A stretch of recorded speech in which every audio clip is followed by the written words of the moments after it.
আসসালামু আলাইকুম। সম্মানিত ভিউয়ার্স, আপনারা কি চান আপনার পুকুরে শোল মাছ চাষ হোক? অনেকে জানে না বর্তমান সময়ে ভিয়েতনাম যে শোল মাছগুলো রয়েছে এগুলা পুকুরে চাষ করা যায়।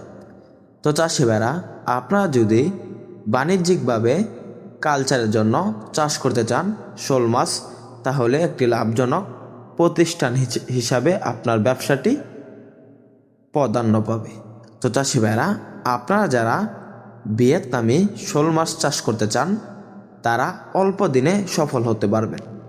দেখা যাচ্ছে আমাদের যে ভিয়েতনামি শোল মাছ রয়েছে এগুলা 6 মাস বা 8 মাস বা 10 মাস, 1 বছর এরকম সময় চাষ করলে পুকুরে আমাদের যে শোল মাছগুলো রয়েছে প্রায় 1 থেকে 1.5 কেজি ওজন আসবে।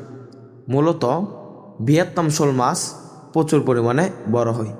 আপনারা যদি চাষ করতে চান তাহলে আমাদের এই শোল মাছগুলো স্ক্রিনে দেওয়া নাম্বারে যোগাযোগ করে ক্রয় করতে পারবেন। আমরা কিন্তু সারা বাংলাদেশে পাইকারি এবং ফ্রি হোম ডেলিভারির মাধ্যমে ভিয়েতনামি শোল মাছের পোনা বিক্রি করে থাকি। তো চাষি ভাইরা, ভিয়েতনামি যে শোল মাছ অনেকে জানে না এই মাছগুলো এককভাবে চাষ করতে হয়। কেননা ভিয়েতনামি শোল মাছ দেখা যাচ্ছে মিশ্রভাবে চাষ করলে অন্য যে মাছের পোনাগুলো রয়েছে এগুলা দমন করে ফেলবে। তো চাষি ভাইরা, আপনারা যদি ক্যাটফিশ জাতীয় মাছের সাথে চাষ করতে চান ভিয়েতনাম শোল, তাহলে চাষ করতে পারবেন দেশি শিং, দেশি গুলশা, দেশি ট্যাংরা এগুলোর সাথে। কেননা ক্যাটফিশ জাতীয় মাছগুলোকে ভিয়েতনাম শোল মাছ খেতে পারবে না। তো চাষি ভাইরা, ভিয়েতনাম শোল মাছের খাবার কি? ভিয়েতনাম শোল মাছের প্রধান খাবার হলো ফিড খাবার।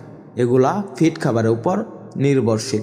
আপনারা চাইলে উন্নত মানের ভিয়েতনাম শোল মাছ ক্রয় করতে পারবেন। তাছাড়াও মাছ চাষের সকল আকার তথ্য পরামর্শ আমাদের স্ক্রিনে দেওয়া নাম্বারে যোগাযোগ করে জানতে পারবেন। তো চাষি ভাইরা,